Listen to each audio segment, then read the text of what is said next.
Hi everyone, welcome to another video. So today I'm going to be doing a full Get Ready With Me Faber Castell collaboration. Is this not just the cutest thing you've ever seen? Now for those who don't know, I went to art school. I have an artistic background. I'm an artist, maybe. I thought it was really cute then that VDL collabed with them. And like, you know, Korean brands really just hit different when it comes to their collabs. So these are eyeshadow sticks here and they are just so cute. They look like they're pens. This is like a giant chubby pencil. This is an eye primer. This is an eyeliner. Again, it looks like a pen. And of course the star of the show would definitely be these eyeshadow palettes that look just like the colored pencil tins. It's so cute, you guys. Really, this is adorable. This right here is a colored pencil tin, okay? Mighty fine investment to make if you're into that. Buy the colors individually if you're just starting out, but this is what the tin looks like. So now that you have reference, look at a cute little eyeshadow palette. Please, come on, tell me this isn't the cutest thing that you've ever laid eyes upon. This is really cute and I am obsessed. But let's start putting makeup on my face. So, OLEHENRIKSEN had a 30% off sale, so I finally picked up their Banana Bright Face Primer a full like 2 years, I think, after the initial hype has died down. It was 30% off, so it's the only that's why I have it now, because I wasn't gonna pay full price for this. It's been something that's been on my radar for a really long time, and I'm excited that I can finally try it. I don't know what the hype around it was, but it seemed like it was up my alley, like hydrating, brightening, lotiony. It seemed like it would be something I was interested in. Feels nice on first application. Obviously, I have to use primers for a pretty long time before I have a good opinion on them. I can tell pretty quickly if I don't like it, but to see if I actually like it and how much I like it, that takes a lot more time, you know? Feels nice. It has a weird smell. I think it's the vitamin C I can smell. It smells citrusy. It has a hue. It's like tinted, but once it goes on my skin, it doesn't leave behind any color, so that's nice. I was afraid for a second it was gonna like color my skin. Well, I don't dislike it, so I will keep using it. And then I'm gonna use my JACLYN under eye primer, which I don't know how much is left. Like, I can smell the weird citrus scent on my fingers like long after. Weird. Benefit recently had it was like back in the middle of February, because I was actually in Atlanta when I did this. But Benefit had a thing where if you took a quiz to get shade matched and formula matched to the concealers they had, you could then buy it for just the shipping, which was $5. I was literally in the middle of bowel prep that night, if I remember correctly, so I wasn't thinking too hard about how to rig it to get what I wanted, and so the quiz handed me this Boi-ing Cakeless concealer, and I think I would have rather rigged this quiz to get me the newest concealer, because that seems way more interesting, but I have it. Paid $5 for it. I'm gonna use it really quickly. The shade seems nice. Yeah, I never would have bought this even half off, probably, just because of how little interest I have in liquid concealers, but it was $5. At that point, it's like, why not? I'm just using this to kind of add some coverage, because like I have my skin's kind of gnarly today, so I'm just gonna use this to cover up my redness before I go in with foundation. Alright, so I'm gonna be using the GIORGIO Armani Designer Lift Foundation. I'm in a bit of a pickle.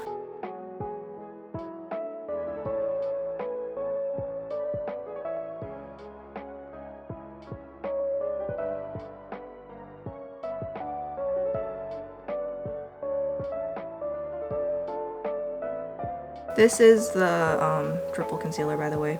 I've been looking into other concealers, like from like actual like professional MUA brands on Camera Ready Cosmetics, because they, you know, they make concealer wheels, but this one, it feels kind of wasteful to buy it when I'm still using this, and this works fine. It's tempting to look though. It's fun to window shop. Okay, so the last time I used Designer Lift was when I was on all those antihistamines, and it totally looked absolutely terrible on my skin. Lots of just flakiness, lots of patchiness, lots of just wasn't adhering to my skin. And I'm looking at my skin right now in the mirror, and my skin looks really bad. Like up close, my skin looks absolutely terrible, and I don't think it has anything to do with the primer. And at the time I was like, oh, it's just the antihistamines, because the Pat McGrath foundation did the same thing, and now the Pat McGrath foundation performs fine, and I'm beginning to think that this foundation has expired. I had that thought, but I thought was like there's so many other confounding factors, and I've had this for under 6 to 7 months at this point. If it was brand spanking new, there's no way this has expired. However, I do know, I feel like this foundation has kind of been on its way to being discontinued for a while, so I wonder if Selfridges just sent me an old ass foundation so it expired faster than normal, because this is not how Designer Lift performs on me. It usually looks really nice, and I paid a lot of money for this. I have foundations older than this that are still working just as fine, which makes me wonder how long was this sitting in Selfridges warehouse before they sent it to me? Like, I should know better than to buy foundations that have been on the market for a very long time, because at this point it feels like if you buy a foundation that's been on the market for like a couple years, they just sell you old stuff. And like, maybe that's not the case with foundations like Luminous Silk, because Luminous Silk is still being actively produced and it's not being discontinued in any way, shape, or form. I feel like Designer Lift has been on its way out for quite some time now. This foundation is acting like it's expired, and I'm not a happy camper. So to that end, to cover this awful flaky texture, I'm gonna use my Urban Decay Stay Naked powder foundation. This is kind of like my fallback foundation. I feel like I can always count on this to just repair a bad base. In combination with a good setting spray, this foundation can really kind of hide all this unseemly texture and flakiness. And then I just have to use a setting spray to kind of get my moisture back. The only downside, of course, is I can't use any cream products on top of this, but that's fine because I have a lot of wonderful powder products to pick from. I just cannot believe this foundation is just acting up on me, and I'm not pleased. And I'm not on as many antihistamines as I used to be, and my skin's been doing a lot better. Okay, and then I'll use my D'Alba setting spray, waft over my face, and that'll kind of put the moisture back into my skin. I know this video is gonna be a very long video, isn't it? All right, so I'm gonna use the very first product in the VDL collab. I used this in the Lila 3 Looks 1 palette video. It is the Serenity eye primer. It is a very unusual pastel blue. I feel like its intent was to do some color correcting. I do have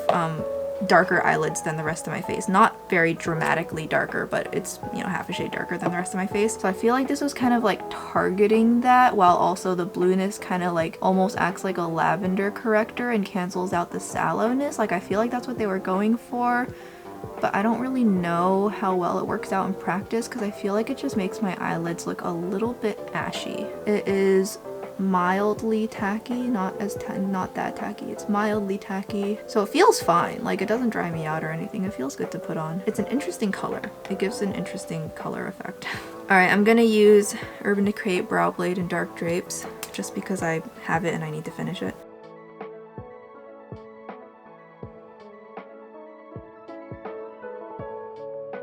And I'm not gonna go too dark just because my eyeshadow is not gonna be super intense. It's hard for me though, I always end up going overboard.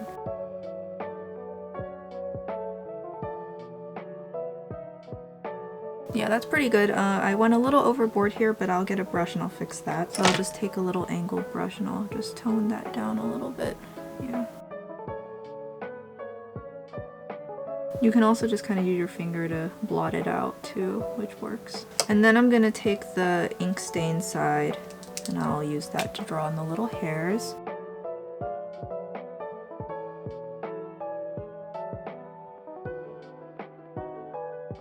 And then just for good measure, there was like that Ulta Points thing for select brands, and Essence was one of them, so I used that as a chance to pick up some Essence that I've been interested in. Among them was the Essence Make Me Brow. I got this in the shade 03 Soft Brown, and I've been wanting to explore options to kind of soften up my eyebrows without necessarily looking too fake about it. I wasn't expecting this gel to like actually hold up or fluff up my brows, because like honestly, what gel can do that? But I thought if I kind of just put it in the front of my brows and just kind of lighten them up a little bit, if I ever just wanted my brows to look a little less black. I'm not sure if I like my brows looking lighter. I'm not sure if I think I feel like it makes me look a little strange, you know, because my hair is naturally black, so my brow hairs are black, and it's weird to see what I look like if my brow hairs are artificially lightened even just slightly. It definitely softens my brows, and it definitely doesn't fluff them up at all, so I feel like using this kind of makes me want to go back and rebuy it, and maybe along with their brow pencil too, so I'm still deciding. I don't know, it's expensive, we'll see.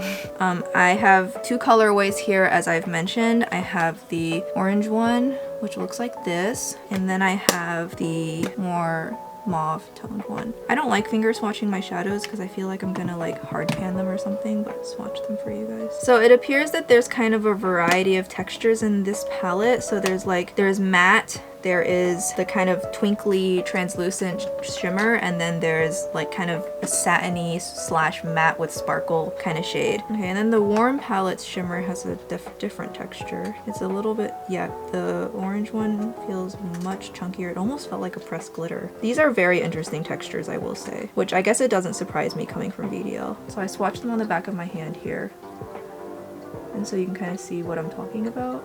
And you can kind of see what I'm talking about with the chunky monkey metallic there. It felt like a pressed glitter, but it's not. And then the bottom one looks like that. So that's kind of the swatches there for you guys. I hope that helps. I'm gonna use the orange one. So sorry to disappoint those of you who didn't want to see the orange one, but I'm gonna use the orange one because I think this will be a lot funner to work with. I'm actually going to start off with the darker shade. I'm going to start off with this shade here. This dark shade swatched really well. It feels like it'll work just fine. Yeah, this brown shade is just a standard matte. And I'm gonna kind of just do like a more standard, like what you would expect in Korea kind of a shadow look. So I'm keeping the dark shade close to my lash line. And now I'm going to take a fluffier brush, and I'm gonna take the bone colored shade so that I can blend out the brown. I find bone colored shades to honestly be so useless in palettes, and it always annoys me that they're there because it feels like such a waste of pan, because it's like if I really want to have a bone colored shade, I literally will just use a powder foundation that matches my skin tone. You know, I use the Urban Decay one to blend out my eyeshadow a lot. So I always get kind of annoyed when I see shades like these in palettes. It just feels unnecessary. Also gonna use the brown on the fluffy brush too, just so I can bring it up a little further.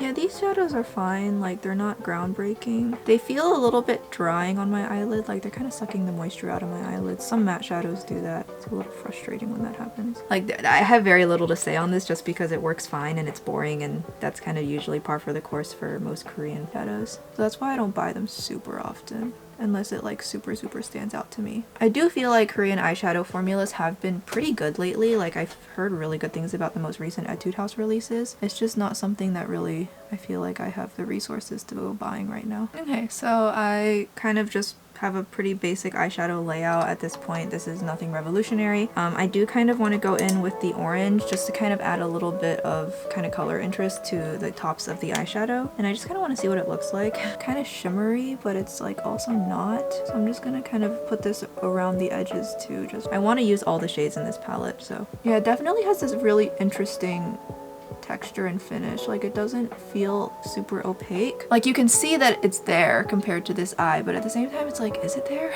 And it has such an interesting finish to it, and it's not like, it's not super punchy, and it's definitely not matte, and the pigmentation is translucent. It's interesting. It's definitely not something I've seen before. It does feel like a very kind of unique finish, and I do really like actually how it builds on top of that color I laid down earlier. It does look really nice. Kind of gonna blend it further out because I actually really like how this looks. I'm gonna let this fill up my entire eye socket.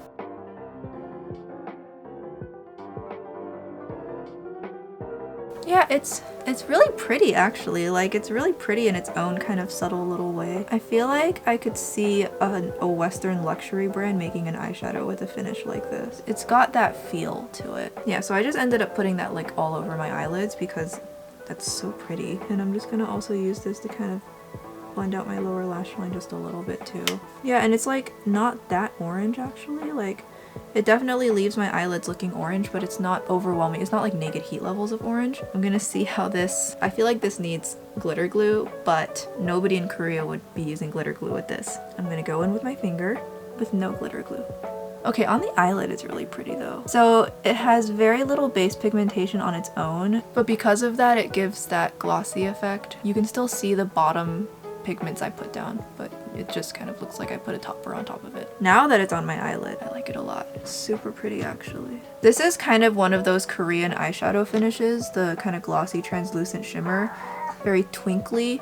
This is one of those that I feel like I have yet to see in a Western palette. If I do see it, it's basically just pressed glitter. Like, this is definitely not pressed glitter at all, but it has that press glitter effect. And I really don't ever see this in Western palettes. I do see this in Korean palettes a lot, but it's so pretty though. The West needs to catch up. Very soon, there'll be a brand coming out claiming to have invented it when in reality they just ripped off Koreans. Alright, so now for the real test, I'm gonna take my Rephr 03 and pop it on the lower lash line, and I'm gonna see how much fallout I give myself. No fallout. I didn't put on that much, but actually the fallout is very controlled. There was none, so that's good too. Okay, well this shadow surprised me. So in the future, if I'm putting it on my lower lash line, I'll probably put an adhesion because I can only put so much on, you know, because my eyelid is, you know, not super tacky. Okay, that's the eye look. Okay, this shimmer is really nice. This shimmer is something. I'm into this. I'm really into this. Okay, well, I'm not gonna put it away just yet because I'm gonna put on the eyeliner now, and then I'm gonna use the eyeshadow to kind of make the eyeliner look a little more natural. So the eyeliner I got is in the shade 01. Supposedly it says it's black, but the last time I used it, it didn't really read that black to me. Read more taupey, but I'm gonna use this as eyeliner. I've never used VDL's eyeliner formula. This is not new. They just repackaged their eyeliner in Faber Castell packaging. So far, I can't say I'm impressed. I don't think it's really that good. But I'm still gonna keep it and use it because Clio Gel Presso Extreme doesn't have a black in its range. Currently, the only black gel eyeliner I have that I don't hate. I don't have my Urban Decay Perversion anymore. Try it out. I'm thinking of rebuying it, but it's not on sale. And so as you can see, I'm just drawing in the outer portion. And I'm not going super high because I don't want it to drown out my eyelid. I mean, it's creamy enough, but it's not black. It's not black. And I like it when my black liners are black. Okay, so I drew some pretty fine wings there. And now I'm gonna go in with a brush and I'm gonna blend it out. But I'm gonna take an angled brush and I'm going to go back into this palette now. I'm going to use the dark brown to just kind of re-soften up the edges of the eyeliner a little bit. I just want to make sure the eyeliner blends in. Because generally in Korea, when you have a dark shadow in a palette, it generally only ever sees use as either a shadow liner or a liner blender shade, so very limited use. Blending out your eyeliner like this though, it does look really nice. Like you can already kind of see the difference with how it looks, and you can even use the eyeshadow to kind of sharpen up the wing too. It is a good look, like I do like it. Blending out your eyeliner is always nice if you want to soften it up. And yeah, just, you know, that's what it looks like. It looks fine, honestly. I'm gonna take a little bit more and I'm gonna kind of do the double wing effect. It's just not gonna be as pronounced. It kind of adds a little bit of hidden length to your eyes. It makes your eyes look longer. Definitely a Boi-ing thing, but it's really effective.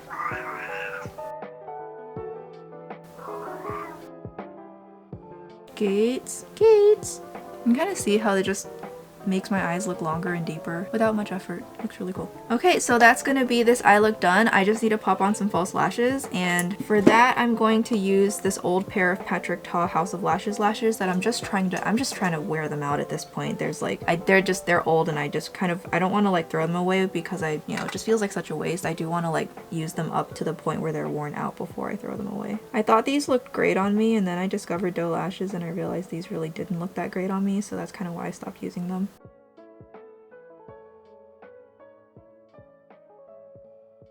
Yeah, you can like barely see that I even have lashes on. That's how natural these are. Yep, like that. So I'm gonna do this on the other eye. I guess I shouldn't talk too much smack about them considering that they really don't look that bad on me. And maybe I actually like these. Okay, and let me just curl my lashes really quickly, my lower ones, and then I'll put on some mascara. And then I do want to keep my lashes looking not super crazy today, so I'm just going to use Benefit Roller Lash. And I'm just using this on the bottoms. There's no need to put mascara on my top lashes today. I do like the wand of this a lot, so it is a nice wand. It's just the formula itself I feel like really doesn't do much for me. I know a lot of other people really like the formula, but I don't feel like it volumizes or lengthens my teeny little lashes very much at all. And I don't think it has aged any better. If anything, it just feels like it's drying out on me and it gets worse as it dries. It really is I'm not a super big fan of this one. I kind of want to make a video about lower lash mascara. I can't be the only one with like the world's worst lower lashes. I mean, seriously, these lower lashes have like no redeeming redeeming qualities whatsoever. I did buy the shadow sticks. They're really pretty. I'm gonna swatch these both on the back of my hand for you guys. I got the shade 01 and I got the shade 02. There were more shades, but I just didn't need to buy like all of them. That was a little too much. No, I got 01 and 03. They feel really nice. They're not like the Unleashio one at all. The Unleashio one is more glittery. I'll swatch that one too, I guess, just because I have it. The Unleashio one is like super glittery and translucent, again with that very unique finish, versus the VDL ones feel more like standard creamy metallic sticks. So, all right, so here is again my hand. And you can kind of see what I'm talking about with the difference in finish here. And you can see how it's creamy is the most translucent and sparkly. That's the Unleashio one, versus these two are VDL. So I hope that kind of helps you see what the difference is. I'm gonna take 01 and I'm gonna pop this on the inner corners because I actually was just thinking to myself I need an inner corner highlight. And it matches perfectly because it kind of has that warm champagne undertone to it. Yeah, really pretty, very effortless. Pop this on the lower lash line as well. Yeah, it is super easy to use. And it's very, very creamy, so the pigmentation comes off really easily. This is really nice. Yeah, it really doesn't surprise me that VDL's products are good quality. I mean, because they are on the more expensive end. So yeah, that's going to be this eye look. Super nice, actually. And that's going to be that for the VDL products. That's it. That's all I got. It's very eye focused. Moving on to blush, I have the perfect blush. I haven't actually shown this. I showed its sister, but I haven't shown it yet. And it's going to be the Etude House MUZIK Tiger collaboration.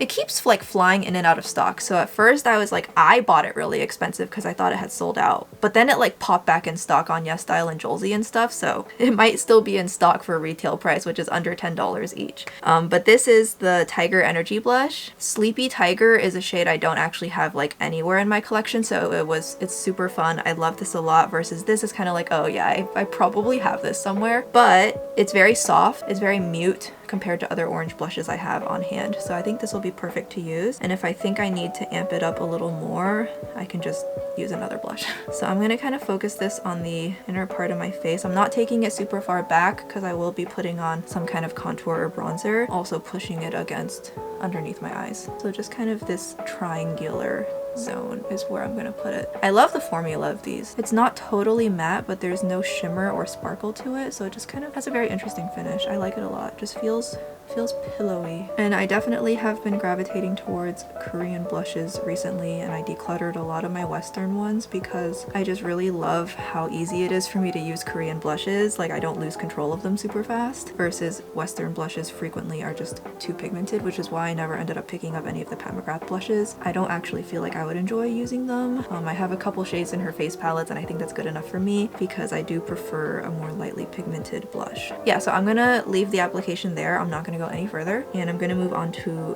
bronzing up my face. So since this look is super warm, I can probably get away with a warmer bronzer. So I'm going to use the MAC Mineralize Skinfinish and Cheeky Bronze here. It looks super shimmery in the pan, and it is definitely not matte at all, but it's not as scary as it looks like. I'm just gonna take a smaller kind of angled brush, and it is very powdery, so just be wary of that. Like, it looks baked, but it's actually quite powdery, kind of like the M Cosmetics blushes. But you can see it just actually doesn't have much pigment to it though, so it's very easy to use actually. It's a lot easier to use than it looks. So you can see just kind of on the outside of my face. I just don't want to take it too far down my jawbone because it's not a contour shade, more for the outer portions of my face. This is not really, I don't want to use this to like super contour anything because it's gonna look super weird. Yeah, I bought it for like half off or something. That's the only reason I have it, is because it's half off and I saw Pony use it once. But I do actually really like it. I'm glad I have it. I am going to try one of the highlighters from the PIXI palette. I want to use this more because initially upon when I looked at it, I was like, oh, this is not really going to work as a face palette because it's so dark. It's probably going to end up being an eyeshadow palette. But then when I actually tried using it as an eyeshadow palette, pretty much everything in the top two rows ended up turning out much lighter and translucent when I actually applied it to my face. And even when I swatched it, I didn't notice, you know, because even swatches are not always telling the true picture. So after I realized how translucent it actually is in practice, I was like, oh, I can definitely use this on my face, no problem. I'm glad I didn't give up on it like I would have otherwise. And then for my actual nose highlighter, I'm gonna go in with Revelation because that is just what I use these days for that. It's not as gold as Gold Sheer. I can't decide which one I would recommend more. I feel like this one just has such a magical finish, but it's harder to track down. Yeah, I've been so in love with these. All we need now is the lips and then we're settled. I could probably go with a heavier lip because my brows are still like thick with 3Cs. I never can do thinner brows than these. I wish I could. So I'm gonna use the Buxom Plump Line Lip Liner in Incognito. I didn't realize these had been discontinued until last week, so I'm sorry if I'm mentioning them and you can't get them anymore, but I have it and I like it, so I'm gonna keep using it. I wish I could find a lip liner that's like a little bit lighter than Incognito. Would be like, I would go like head over heels for that. Like I feel like when the shade is this light, I really can overline more and get away with it better. Okay, lips are thoroughly catfished. I'm definitely gonna go for something warm. I think this will be the best match because I just did a pretty big lip declutter because I'm trying to like make room for more.